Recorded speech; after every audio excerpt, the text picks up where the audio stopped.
Saudara, terima kasih Anda masih bersama kami dalam Berita Banten. Bagi Anda yang baru saja bergabung, kami hadirkan kembali 3 berita utama hari ini. Jalan nasional terendam banjir, puluhan kendaraan mogok.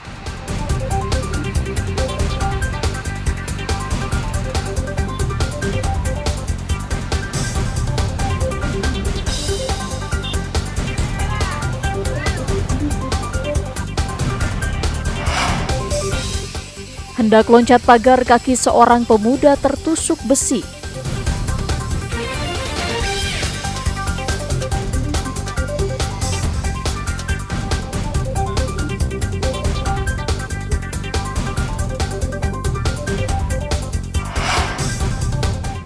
Jalan tak kunjung diperbaiki, warga tanam pohon pisang.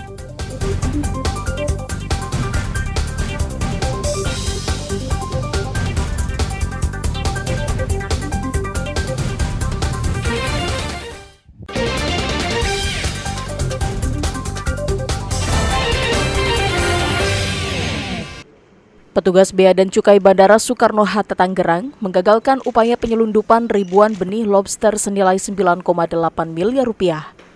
Dalam kasus ini, petugas juga menangkap 2 pelaku, yakni SS dan RF. 2 wanita ini merupakan penumpang pesawat Batik Air.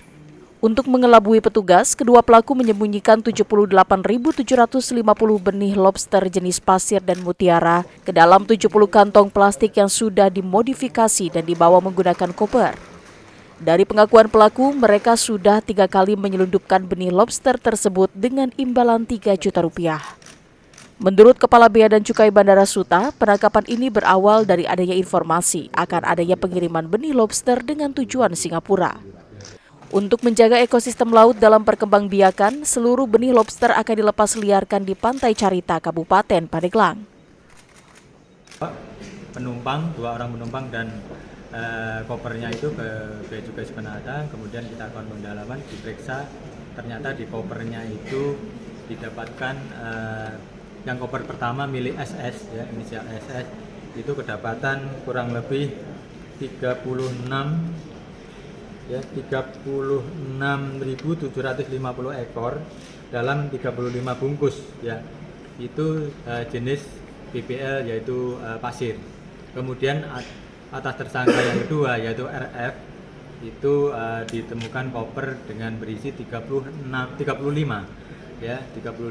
bungkus dengan isi 42.000 BBL. Sementara untuk mempertanggungjawabkan perbuatannya, kedua pelaku dijerat Undang-Undang tentang Kepabeanan dengan ancaman hukuman pidana penjara selama 10 tahun dan denda maksimal 5 miliar rupiah. Ariel Maranus dan Taufik Saleh melaporkan dari Kota Tangerang. Seorang pria nekat membobol kotak amal di salah satu masjid di Kampung Kareo Masjid, Desa Kareo, Kecamatan Jawilan, Kabupaten Serang, ditangkap warga. Kejadian bermula saat pelaku datang seorang diri ke dalam masjid Senin pagi. Memanfaatkan situasi yang sepi, pelaku langsung mengambil kotak amal dan membawanya ke dalam kamar mandi lalu membongkarnya. Namun gerak-gerik mencurigakan pelaku ternyata sudah dipantau oleh warga. Beberapa warga langsung masuk ke dalam masjid dan menangkap pelaku. Pelaku sempat membantah, namun ia tidak bisa mengelak setelah warga menemukan uang receh di kantong celana pelaku. Sama saya, pas itu kotak amalnya dibawa ke kamar mandi.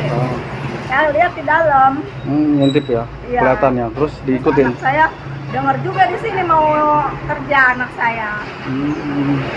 Kotak amal kok nggak ada kata anak saya. Terus ada orang hitung duit tuh, kotak amalnya dibalikin gitu ya. Kedengeran. Kedengeran. Di mana, di WC ya? Di WC ya, di kamar mandi. Akhirnya yang saya terus bangunin suami, kan nggak ada orang. Bangunin suami, udah kita bertiga terus itu masuk. Warga selanjutnya membawa pelaku ke Polsek Jawilan untuk mempertanggungjawabkan perbuatannya. Ariel Maranus dan Ahmad Sayuti melaporkan dari Kabupaten Serang. 4 remaja di Kecamatan Jawilan, Kabupaten Serang ditangkap warga karena sering meresahkan dengan mencuri di beberapa toko. Selain Kecamatan Jawilan, para pelaku juga beberapa kali mencuri di Kecamatan Pamarayan dan terekam CCTV. Penangkapan pelaku bermula saat salah satu korban mengenali pelaku yang terekam CCTV saat sedang nongkrong di sekitar TKP. Korban yang kesal menangkap salah satu pelaku dan membawanya ke toko untuk memperlihatkan CCTV. Pelaku tidak bisa mengelak saat melihat rekaman CCTV tersebut. Warga yang berada di luar toko sempat menghakimi pelaku karena pencurian sudah terjadi beberapa kali. Beruntung anggota polisi dari Polsek datang ke lokasi dan mengamankan pelaku. Kejadiannya kemarin kan ada 2 TKP, dia ngambil besi Pak. Cuman kan saya ada dilihat dari CCTV, saya lagi lewat, orang itu lagi nongkrong. Di situ saya tanya, bener dia orangnya, saya bawa ke sini. Ya udah kejadian rame-rame, ya udah dibawa ke Polsek. Berapa orang? Ada 4 orang, Rata-rata masih muda semua. masih muda. Apa aja yang diambil? Cuma besi sama troli sih Pak. Kami telah mengamankan 4 orang remaja yang diduga pelaku pencurian yang mana ada di 2 TKP. Yang pertama di Desa Binong, Pamarayan, yang kedua di Desa Pagintungan, Kecamatan Jawilan. Setelah itu kami mengamankan, membawa ke Mako Polsek Jawilan untuk pengembangan lebih lanjut. Pelaku langsung dibawa ke Polsek Jawilan untuk diperiksa. Polisi juga meminta warga agar tidak main hakim sendiri. Ariel Maranus dan Ahmad Sayuti melaporkan dari Kabupaten Serang. Informasi tadi mengakhiri jumpa kita dalam Berita Banten. Atas nama rekan redaksi yang bertugas, saya, Miselia Kartika, mengucapkan terima kasih atas kebersamaan Anda. Selamat beraktivitas dan sampai jumpa.